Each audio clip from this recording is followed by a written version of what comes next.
Aiza completes the line. They're set and ready. There's been very good backing for the Great Hoya. They stand. These late season 2-year-olds, they're off as well here in the first, and Boozeroo from the inside commenced well, so did the Great Hoya. Up there also going forward is Aiza shortly after. Platinum Class is being hunted up over the speed, and going with it right out near the middle of the course is Zoo Bolts as the Great Hoya leads them onto the first corner. Getting back next of all is Sisu Warrior. A length away over on the inside, Rajuva King. Getting back there is Sophia's Symphony, Frantic War, and last of all is Fleur Delacour. As they come along the side, they've got 700 left to run, and now Platinum Class goes to the lead. Platinum Class took over. Zubolt strode to second after being deep down the run of the back straight. They're a length and a half clear of the well-fancied the Great Hoya. Aiza getting a nice run to the home turn, followed after a length and a half to Boozeroo. Sisu Warrior, Sophia's Symphony is out there very wide. Then Fleur Delacour, back near the inside, Rajuva King and Frantic War. Platinum Class, though, down to the 250, led the way by a length and a half to Zubolts. Aiza hard at work down the outside. Sophia Symphony, the Great Hoya getting up on the inside with 100 left to go. It's Platinum Class over the Great Hoya. Aiza starting to pick up now, though. The Great Hoya got up on the inside, the one that they've targeted in the market, the Great Hoya. The Great Hoya, too strong for Platinum Class at the finish. Tight go third. Coming late, Rajuva King with Aiza, who grounded out late. They were followed by Sisu Warrior. Next home, Boozeroo, Zubolt's weakened. Frantic War back there, in company with Fleur Delacour, and back near the tail is Sophia Symphony. So 17 into 9, got as tight as 8. Went to the lead early, sat behind them after that, and was too strong. The Great Hoya, in the Lima Syndicate colours, has saluted for the Paul Jordan stable, ridden by Craig Staples. Wins the opening event for the day, the Great Hoya, the patronised 2-year-old. Second up, and they've targeted this in the market at the odds beating Platinum Class. Third one, Rajuva King in front of Aiza. 4, 9, 1 and 7 are the placings after the opening event for the day. The Great Hoya for Laura Jordan. Also Bernie Hamill, Mrs. M. Vines, the Desperate Housewives number 3, Miss T. Wilkinson, Miss A. Garth, Mrs. S. Adams, and also Madame's Kudryashova, Chalwell, Hamill and Beale, Chipman, Osorio, Atherton, Morley, Bedola, Hogan, Schlesniak and Hurd. Craig Staples aboard, and they have certainly not forgotten to be on the Great Hoya, winning its first race at its 4th start. Number 9 is second home, Platinum Class. War Chant Filly from City Magic. For Santo Walliato, Ron Sayers of Yarradale Stud, the late Ron Sayers, Neville Parnham, Stephen Parnham, and one Rajuva King third by Patronise out of Beleveneur, Dan Morton and Brad Parnham. 4917 placings here after the opening event.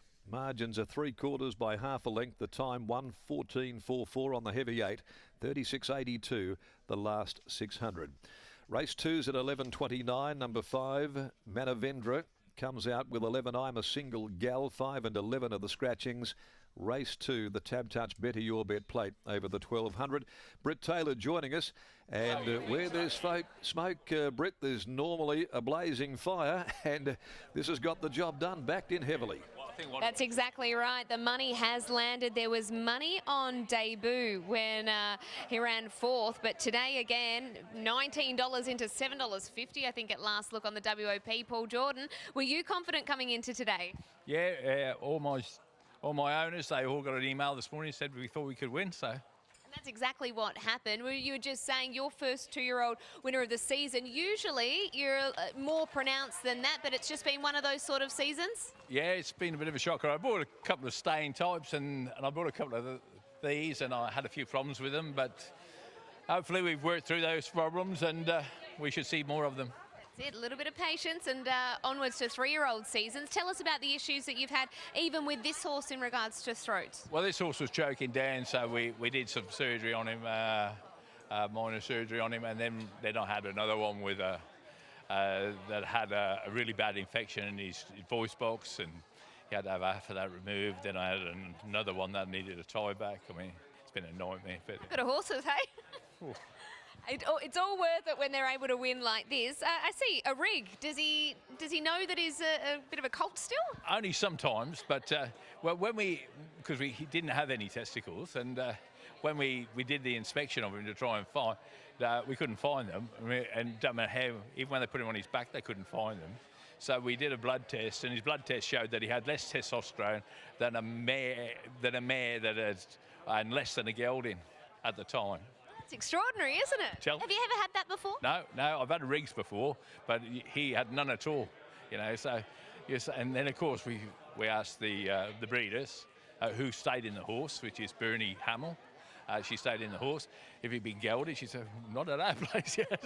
Then he went to Fiona Laces and did you geld him? No. So they're in there somewhere, just hiding. They're there hiding, yeah. Well, he's a winner today. Congratulations. Yeah, good stuff. Take care. There is Paul Jordan. Over to Craig Staples. Well, Craig Staples, this horse last start was pretty brave considering the run that he copped from a pretty bad draw.